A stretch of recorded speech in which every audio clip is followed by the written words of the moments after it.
was just depressed. He said, I can't believe it. I wasted all my money, all these art supplies, and all my paintings. He'd actually sold a piece of art for $100, and when he brought it back the next day, that's for money back. I mean, and he gets in the studio, and a ball of light, like an orb, floats across the room, touches him on the forehead, engulfs him in light, and he sees these three bearded men. They come to him, and they tell him that he has to paint 2,000 angel paintings by the year 2000. He said, this is getting worse, I can't paint. Yeah. And they're telling me to paint 2,000 angel paintings by the year 2000. That's absurd. He leaves his studio, he's walking down, he drives to downtown San Diego, and goes into a furniture store and sees this painting above a couch. And it's by an artist by the name of Roger Hinojosa. And he says, if only I could paint like this. He was a really persuasive guy. He was one of the top car salesmen in San Diego. And he convinced the storekeeper to give him the phone number of the guy, the artist. And he got the phone number and called up Roger Hinojosa and told him what he was doing. And the artist said, you know what, you're using more paint. So Eddie went and bought more paint. Brought it back to his studio, got it over there, and accidentally spilled it with this other paint. And when it came together, it puffed up. He put it into tin toner tubes and started squirting it onto his canvases. Wow. See? What? Wow. This is the Started painting these. He convinced a friend of his who worked in a bank to get his art into a bank in San Diego. He got a couple pieces in there, and within a few weeks, a man from Canada lost his traveler's checks, went into the bank and saw the art. He thought it was Australian Aboriginal art. He contacted Oxford University. And he said, you know, I think I found some Australian Aboriginal art. Is there anybody here that can look at it for me? Turned out there was this lady by the name of Pierre Van Cleef, an art collection specialist from San Diego, who'd gone to Oxford. And he contacted her, and she came out and looked at the art in the bank and said, this is not Australian art, but it's really amazing. She got Andy's phone number, she called him up, she visited him at his studio, and she said, Andy, you know, this art is so amazing. She said, can I touch it? And he said, sure, touch it all you won't hurt it. It's acrylic paint, you can't hurt this. And she said, Andy, you should be painting for the blind. It turned out she'd worked with a young man who'd lost his eyesight to cancer, and before he died, she'd promised him that she was going to find a way to bring art to the blind. So the next thing Andy knows is she gets the guy from Canada to buy some of his art. He uses the money to buy more canvases. She sets him an art exhibit in San Diego, the Swan Gallery, and they bring in all the young people from all the blind children's centers in the whole area to see the exhibit. ABC News even shows up. It's a slow news day. It gets broadcast throughout the whole United States. And one of the people who's there is a Monsignor on vacation from Italy, secretary to the Vatican, and when he returns to Italy, he tells Pope John Paul II about it. And next thing Andy finds out is he gets this formal proclamation in the mail from the Pope requesting a painting for the Vatican. He's been painting for less than 6 months. Wow. That's amazing. He finished his mission and he passed away 4 years. When we met him in 1995, 5 years after he got his art in the Vatican, he was doing a different major TV show every single month. Yeah. He was on Oprah. He was on 2020 with.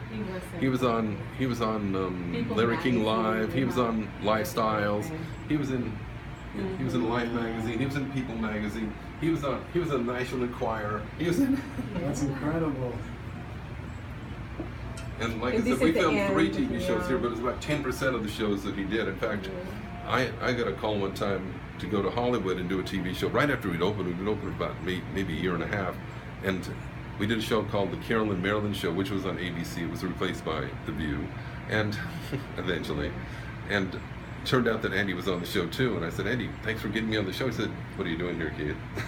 So it turned out that someone had actually dropped out, and they'd found me in an ad in a phone book, found our story in a phone book, and contacted us to do the show, and we did it with Andy Lakey, but we'd met him already. Yeah. And he didn't know you were doing it, and you didn't know he was doing it? I didn't know. We didn't know we were doing the show, but we eventually did several other shows together. Now tell them about Bill Journal, because it's something amazing. He lives in Ventura, but this is amazing. What happened to him? Now we're gonna hear. People say lightning doesn't strike twice, but it did. In 2007, we were in the store, and a man came in. His wife had been to the store before. She'd written prayers for him, and he brought an angel to us and said, "Do you think anyone will buy this?" We thought his story was compelling, which I'll tell you. It's made of wood. Whoa. Whoa. Looks so like ceramic. Wow. Yeah. They make them out of tiny baby puzzle. Bill Bill was a call center director for an internet banking system. He was doing really fantastic. He was running several call centers. He had a house and cars. He'd just gotten married. Everything was just working out for him. But he got a cold. He was too macho to go to the doctors for a cold. It turned into walking pneumonia. He still wouldn't go to the doctors for that. Finally, he had a lung collapse. They took him over to Community Memorial Hospital in an ambulance. They got him over there. They tried to reinflate his lung. They couldn't get it reinflated. His other lung finally collapsed. They induced a coma and told his wife he was dead. They said, "Turn off the respirators. Your husband is dead." His wife said she'd sue the hospital if they turned him off. She had faith, she believed in God. But after 3.5 weeks in coma, he came out of the coma with no memory. He didn't know who he was. He didn't know his wife was. He didn't know what happened in his childhood. He was just a blank slate. They had to teach him to walk again, talk again, feed himself again. He went to psychiatrists, psychologists, neurologists. He did regression therapy. He did everything. They finally just sent him home, and he sat home for the next 2 years and cried. His wife found work and tried to support them, but they lost their house, they lost their cars, they lost everything. One night, some friends came over to see him. They found this little saw in their basement. Said, "Maybe Bill can play with this saw." You say he just sits home and cries all day. And his wife says, "Don't let him play with the saw. He's dangerous with power tools. He doesn't remember." But he insisted he wanted the saw. So he got the saw. They didn't know what to do with it at first. They looked online how to turn it on and what you could make with it. And all it showed how to make is snowflakes. But his wife went to work one day. He went in the backyard, found some plywood in the backyard, started cutting out little pieces of wood. And when he glued them together, they started glued together as angels. That's 50 pieces. That's amazing. Oh my God. That's They're like a amazing. puzzle. Wow. He brought them to us and said, "Do you think anyone will Oh, buy that's these?" 50 pieces? Yeah. Those are little tiny pieces Yes, of wood yes. that are all bound together Like a puzzle. like a puzzle. Turn that around again. It's Amazing. just, That's oh amazing. my gosh, look at how beautiful. So, like I said, he brought it to us, and we sold 1,600 of them. But that's not the miracle. We did a TV show with him. We did the show about the prayers, and he walked in the store while we were making it, and they mentioned a little bit about his angels, but that still wasn't it. 2 years later, Pope Benedict XVI learned about his art and requested a piece for the Vatican. He's got the most diverse collectors in the whole world. I mean, Lakey does too, but his are almost funny. President Obama and Clint Eastwood have one.